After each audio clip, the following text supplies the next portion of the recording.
Halo guys, di sini saya akan menjelaskan materi hubungan konsumen dengan produsen, teori pelayanan konsumen yang bertanggung jawab, hak perlindungan konsumen dan bisnis dan perlindungan dengan konsumen. Materi pertama yang saya akan jelaskan yaitu hubungan konsumen dengan produsen. Produsen dan konsumen merupakan dua sektor yang saling membutuhkan. Definisi konsumen menurut Undang-Undang Perlindungan Konsumen atau UPK adalah sebagai berikut. Konsumen adalah setiap orang yang memakai barang atau jasa yang tersedia dalam masyarakat, baik bagi kepentingan diri sendiri, keluarga, orang lain, maupun makhluk hidup lain dan tidak untuk diperdagangkan. Produsen ialah orang yang menghasilkan barang atau jasa untuk keperluan konsumen. Barang atau jasa yang dihasilkan produsen disebut produksi, sedangkan yang memakai barang dan jasa disebut konsumen. Hubungan secara langsung. Hubungan antara produsen dengan konsumen dilaksanakan dalam rangka jual beli. Jual beli sesuai pasal 1457 KUH Perdata adalah suatu perjanjian dengan mana pihak yang satu merugikan dirinya untuk menyerahkan suatu kebendaan dan pihak lain untuk membayar harga yang telah dijanjikan. Dari pengertian ini, maka terdapat unsur-unsur 1. Perjanjian, 2. Penjual dan pembeli, 3. Harga, 4. Barang. Suatu perjanjian sesuai pasal 1313 Perdata adalah suatu perbuatan dengan mana satu orang atau lebih mengikatkan dirinya terhadap satu orang lain atau lebih. Untuk sahnya suatu perjanjian diperlukan 4 syarat sesuai pasal 1320 KUH Perdata yaitu 1. Sepakat mereka yang mengikatkan diri. 2. Kecakapan untuk membuat suatu perikatan. 3. Suatu hal tertentu. 4. Suatu sebab yang halal. Hubungan tidak langsung. Pada awal sejarah manusia, transaksi bisnis terjadi secara langsung antara produsen dan konsumen. Seiring dengan revolusi industri, transaksi usaha berkembang ke arah hubungan yang tidak langsung melalui suatu rantai distribusi. Dari pelaku usaha disalurkan atau didistribusikan kepada agen, lalu ke pengecer, baru sampai ke konsumen. Dalam hubungan ini tidak terdapat hubungan kontraktual atau hubungan atau produsen dan konsumen. Konsumen adalah raja. Dengan adanya persepsi konsumen adalah raja, bagi sebagian masyarakat atau konsumen sebenarnya tidaklah benar. Karena konsumen atau masyarakat lebih banyak mengutarakan keluhan tentang kekecewaan, baik pada janji atau pelayanan tidak memuaskan dari berbagai perusahaan atau produsen.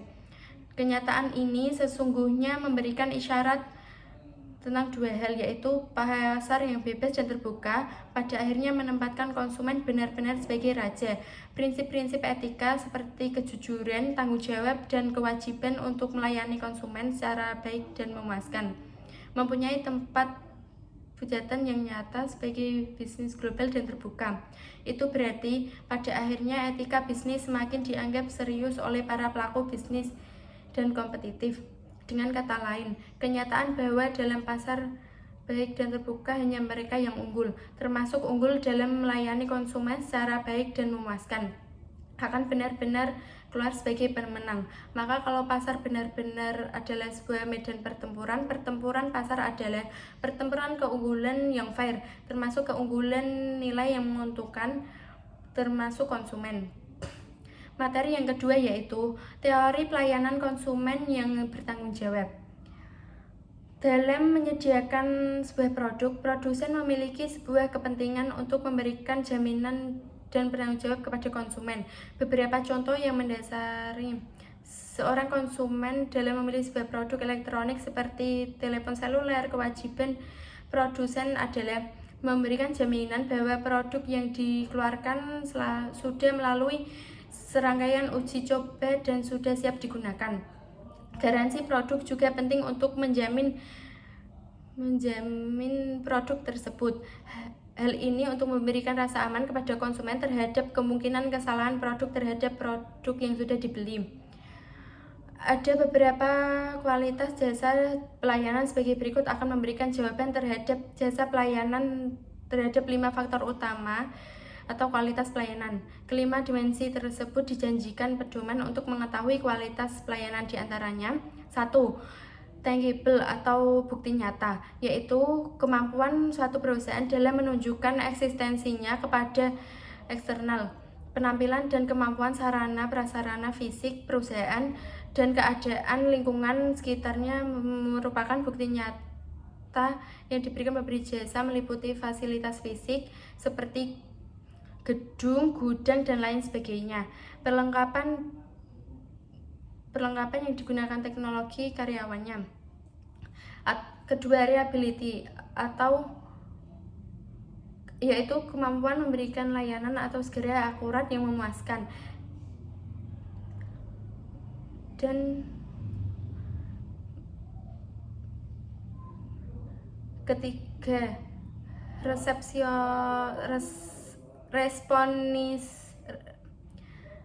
responsiveness atau ketahapan, yaitu suatu kemauan untuk membantu dan memberikan pelayanan yang tepat kepada pelanggan dengan penyampaian informasi yang jelas.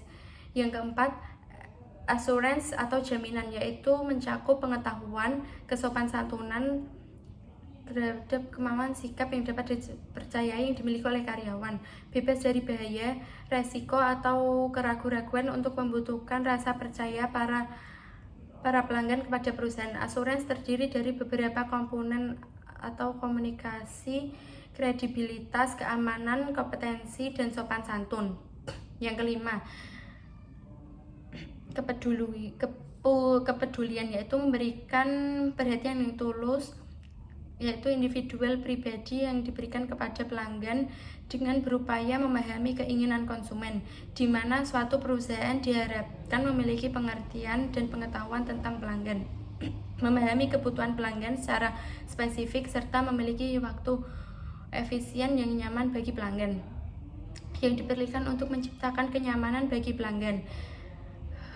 Pelayanan dapat dikategorikan dalam 3 bentuk, yaitu layanan dengan lisan, layanan dengan tulisan, dan layanan dengan debatan. Yang pertama, layanan dengan lisan. Layanan dengan lisan dilakukan oleh petugas di bidang lingkungan masyarakat.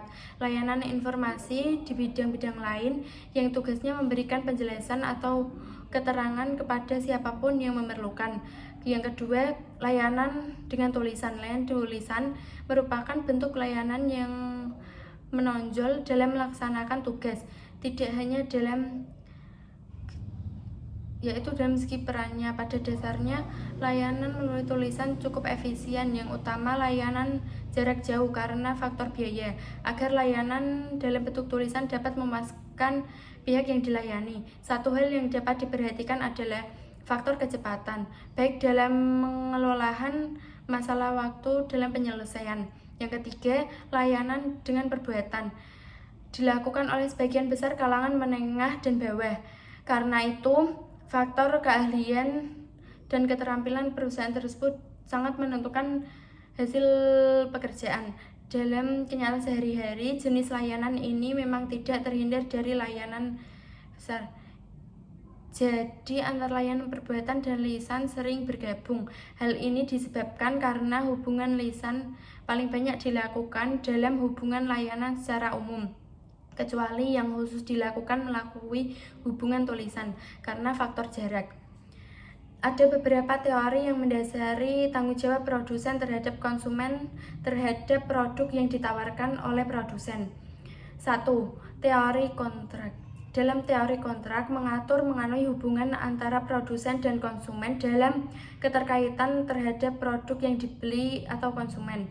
Konsumen membeli produk secara langsung mengadakan kontrak dengan perusahaan itu. Kontrak itu menyatakan tentang persetujuan konsumen dan kegunaan ciri-ciri produk yang ditawarkan oleh produsen. Perlu dipahami bahwa kontrak yang disebutkan dalam bahasan ini harus memenuhi 3 syarat. Pertama, kedua belah pihak wajib mengetahui arti kontrak dan sifat produk. Yang kedua, kedua belah pihak harus melukiskan dengan benar fakta yang menjadi objek kontrak tanpa adanya gambaran palsu. Yang ketiga, kontrak tidak boleh dilaksanakan dengan unsur paksaan. Contoh dalam teori ini yaitu sektor finansial khusus elektronik yang memiliki garansi. Yang ketiga,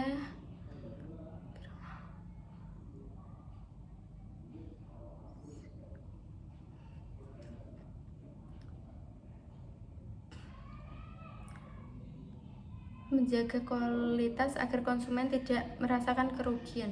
Kewajiban yang lebih besar dipikul oleh pihak konsumen, di mana produsen harus menekankan pentingnya kualitas produk mereka.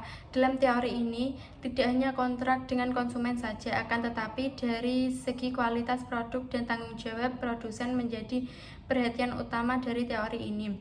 Teori menjadi mendasar dan pandangan dalam menciptakan sebuah produk. Seorang produsen tidak boleh mengorbankan kualitas untuk mendapatkan keuntungan. Contohnya, produk anak-anak. Dalam memproduksi produk anak-anak, produksi harus memproduksi sesuai keamanan, dan dalam produk tersebut tidak boleh mengandung bahan-bahan yang berbahaya. Yang ketiga, teori biaya sosial. Teori ini lebih merupakan pandangan ekstrim terhadap teori perhatian semestinya, di mana teori ini membebankan semua biaya kerugian terhadap konsumen kepada produsen.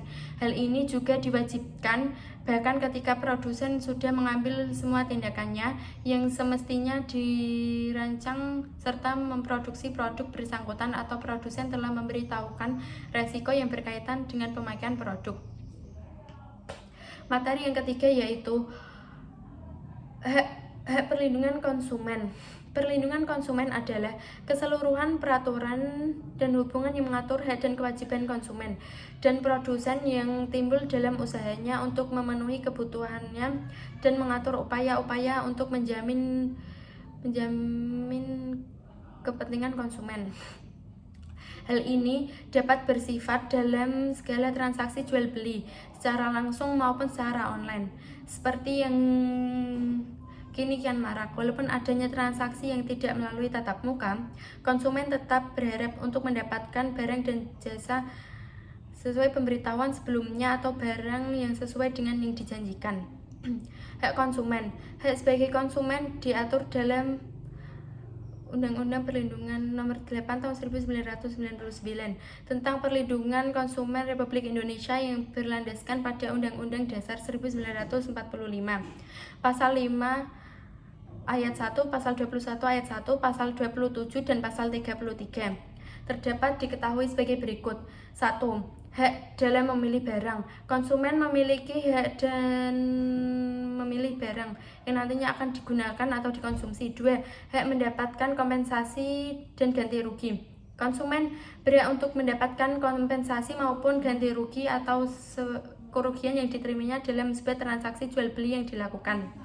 Yang ketiga, hak mendapat barang atau jasa yang sesuai. Konsumen berhak mendapat produk dan yang sesuai dengan kesepakatan yang tertulis. Yang keempat, hak menerima kebenaran atas segala informasi pasti.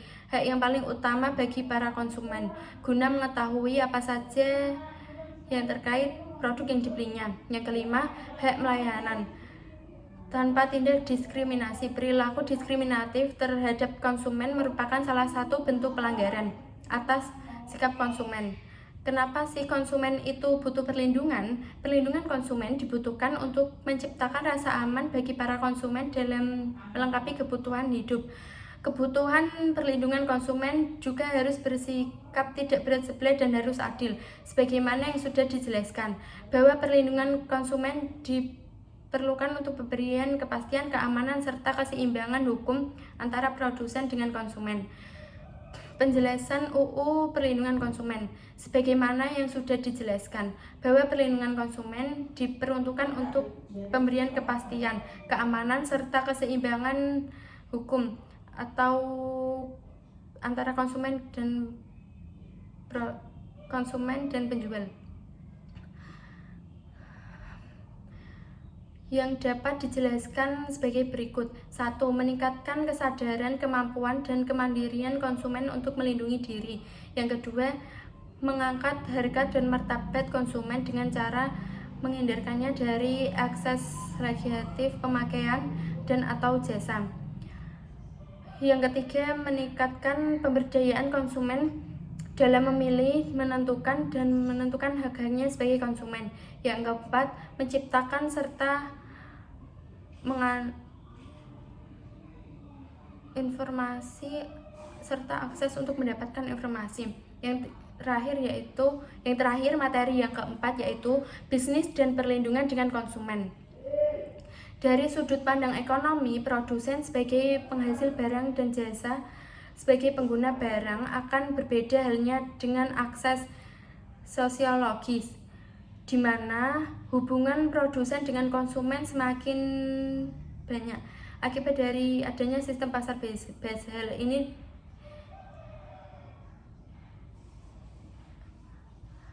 padahal produk yang diproduksi untuk konsumen telah dikemas sedemikian rupa dengan teknologi yang canggih dan kemudian dipasarkan dengan manajemen dan iklan yang berlebihan. Dilihat dari sisi ini, maka posisi setiap produsen dan konsumen semakin tidak seimbang. Produsen berada pada titik yang selalu diuntungkan dengan keterbatasan pengetahuan konsumen terhadap suatu produk. Dengan begitu, globalisasi ekonomi perlu melindungi hak-hak konsumen. Namun dalam praktek pembangunan ekonomi ini tidak dibarengi dengan aspek perlindungan konsumen.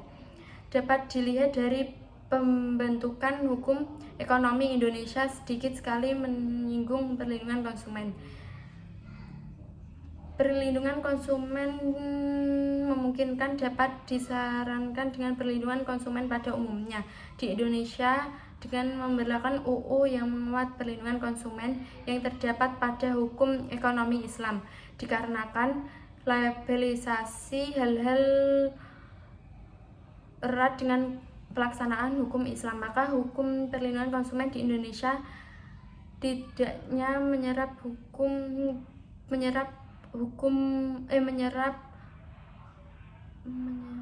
unsur-unsur nilai-nilai dan norma-norma yang terdapat dalam hukum Islam, terutama yang sangat erat hukumannya dengan konsumen. Labelisasi bisnis produk-produk halal dan produk Islam.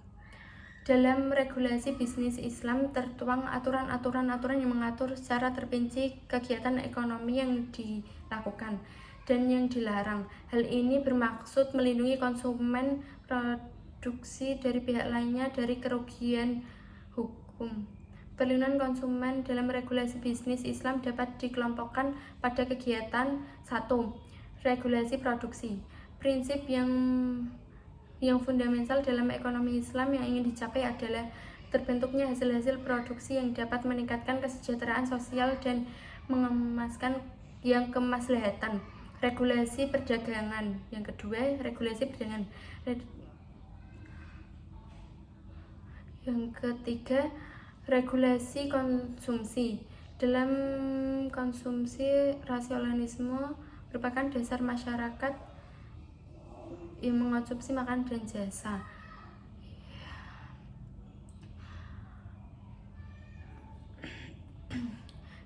Cukup sekian materi yang dapat saya sampaikan. Perkenalkan, nama saya Vika Nurul Anisha, NIM 211100002976 dari kelas MC.